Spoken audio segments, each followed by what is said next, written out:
आदरणीय समाध्यक्ष महोदय, समस्त केंद्रीय पदाधिकारियों एवं इकाई पदाधिकारियों, सभी को मेरा कोट नमन है।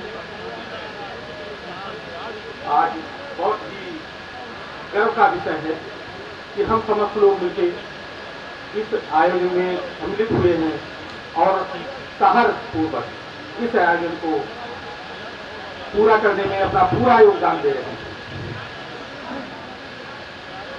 मैं श्यामपाल सिंह जुलाई में सेवानिवृत्त हो चुका हूँ, मई में सेवानिवृत्त हो चुका हूँ, लेकिन सेवानिवृत्त जरूर हो चुका हूँ,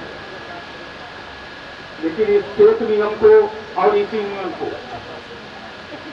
प्राणांत होने पर ही छूटे, उससे पहले छूट नहीं सकते। और इस मंच से मैं ये भी आज पूरी तरीके से बता दे रहा हूं, जब तक ये जिंदगी है तब तक इन बाजुओं में दम कम नहीं होगी। आज मैं इस मंच से एक और आह्वान करना चाहता हूं, सेवानिवृत्त व्यक्ति को कमजोर न समझा जाए। ये भारत देश हमारा ऋषि बशीर का देश है, जिनकी हड्डियों से जब देवताओं को कोई भी व्यक्ति, कोई भी देवता ऐसा नहीं मिला जिस राक्षस को मारने के लिए, तब हमारे दधीच की हड्डियों से उस यज्ञ का निर्माण किया गया और उस असुर को मारा गया। तो सेवानिवृत्त कर्मचारियों को कमजोर न समझा जाए।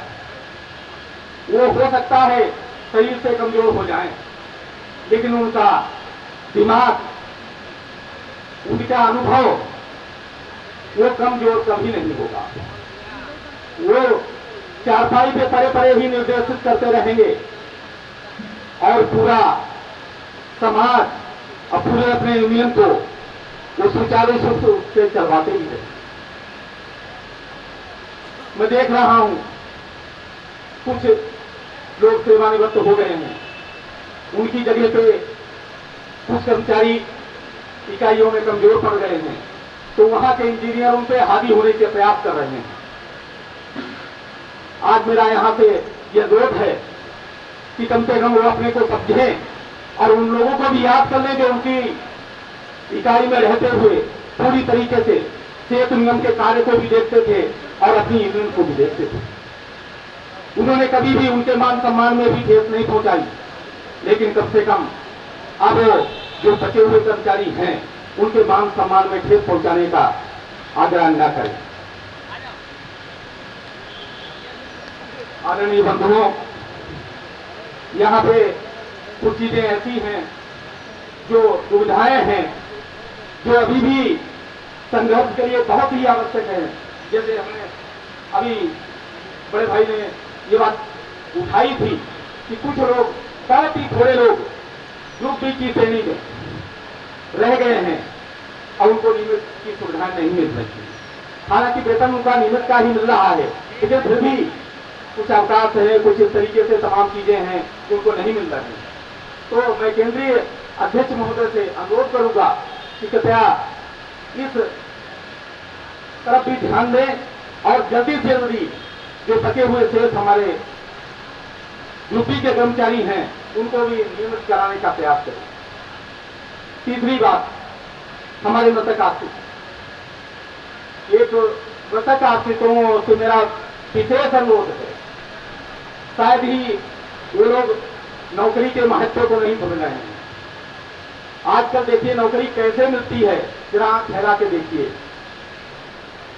ये कटु शब्द मैं जरूर बोल रहा हूं, मैं बोलूंगा बस, क्योंकि मैं पूरे जीवन समस्याओं का सामना करता रहा हूं और समस्याओं से पीछे कभी हटा नहीं।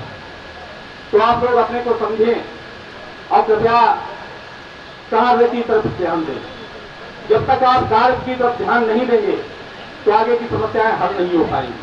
आप कार्य से बचते रहेंगे, अधिकारी आपका मान सम्मान नहीं करेंगे और आपकी जगह पर वो 4-6 प्राइवेट कर्मचारी को रख के अपना काम चला देंगे। लेकिन ये आपके लिए अच्छी बात नहीं है। मैं सभी से अनुरोध करता हूं, हालांकि हमारे कुछ पत्रकार जो है बहुत ही मेहनत से काम कर रहे हैं, वो यूनियन में भी काम कर रहे हैं और सेहत निगम का भी काम कर रहे हैं, लेकिन कुछ लोग हैं, मैं उनसे अनुरोध करता हूं, कृपया अपने को देखें और इस अवसर का लाभ उठाए। जो आपको नौकरी मिल गई है उसको आगे बढ़ाएं, तभी सेहत निगम की भी उन्नति होगी और आपकी भी उन्नति होगी। बंधुओं, भाई आपने इस चीज को महसूस किया होगा, जो व्यक्ति स्वर्गवास हो जाता है, अचानक स्वर्गवास होता है, किसी को मालूम नहीं होता है क्या इसकी डेथ हो जाएगी। अब उनके बच्चों को रोजी रोटी की समस्या उत्पन्न हो जाती है। मैं उन अधिकारियों को ये बात जगाना चाहता हूं, क्या आपने कभी सोचा है कि आपकी मृत्यु के बाद आपकी नौकरी कैसे लगेगी बच्चों की? आज वो पदासीन हैं, उच्च पद पर बैठे हुए हैं सेहत निगम में, कोई पीए, कोई एमए, बीएससी, एलएलबी, सारी उच्च श्रेणियां, उच्च डिग्रियां प्राप्त करने के बाद भी उसको हेल्पर और बेलदार के पद को दिया जा रहा है। क्या आपको शर्म नहीं आती है इस बात को? या इस बात को आप सोचने से आपका स्वयं की क्वालिफिकेशन कैसी है? आप ही एक इंजीनियर की डिग्री लेने के बाद इंजीनियर बन के बैठे हुए हैं, और एक आपका इंजीनियर का डिग्री लिए हुए उसको आप बेलदार और हेल्पर का पद दे रहे हैं। आपका विवेक कहां गया? आप इस कुर्सी को पाकर के विवेक को खो बैठे हैं। कौन से नियम में लिखा हुआ है कि ग्रेजुएट व्यक्ति को बेलदारी की नौकरी दे दी जाए? आप इस बात को समझते हैं कि वो बोर्ड में जाए? अरे उसके घर में खाने को नहीं है,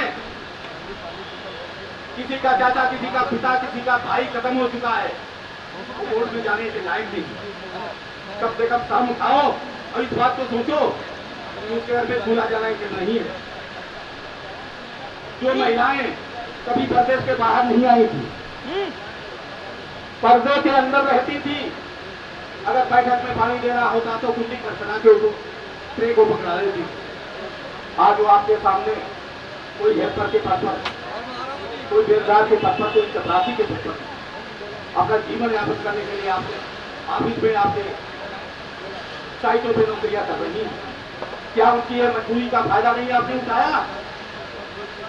कम से कम आपको उनकी योग्यता के अनुसार ही पद अगर दे दिया गया होता तो आपको धन्यवाद करती और मान सम्मान से जीवन यापन करती है। तो मैं विशेष रूप से इस बात पर बल देना चाहता हूं कि अब भी कृपया उनकी पदोन्नत करें। किसी कारणवश, मैं नहीं कहता हूं किसी अधिकारी ने किसी गलतफहमी में उनको बेलदार का पद दे दिया है, हेल्पर का पद दे दिया है, कम से कम प्रोन्नत करना तो आपके हाथ में। उनको सम्मानित पद दें, उनको सम्मानित पद दें और कम से कम उनकी रोजी रोटी तो यापन हो जाए। वो अपना ये तो सोचें कि ठीक है, हम महिलाएं वहां ऑफिस में नहीं थी, लेकिन उन लोगों ने सोच के और को दी।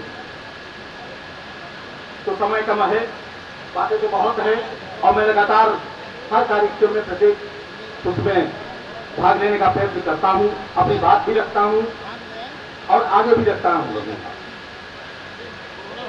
घर के कार्य ऐसे ही चलते रहेंगे, सेवानिवृत्त से पहले भी और उसके बाद, लेकिन यूनियन का कार्य ये बहुत लोगों के लिए होता है। इसलिए मैं सेवानिवृत्त अधिकारी कर्मचारियों से भी अनुरोध करूंगा कि वो चाहे यूनियन के लिए या अपने कर्मचारियों के लिए अपने अनुभव, अपना एक्सपीरियंस अवश्य देते रहे। इसी के साथ मैं अपनी वाणी को विराम देता हूं। जय हिंद, जय भारत।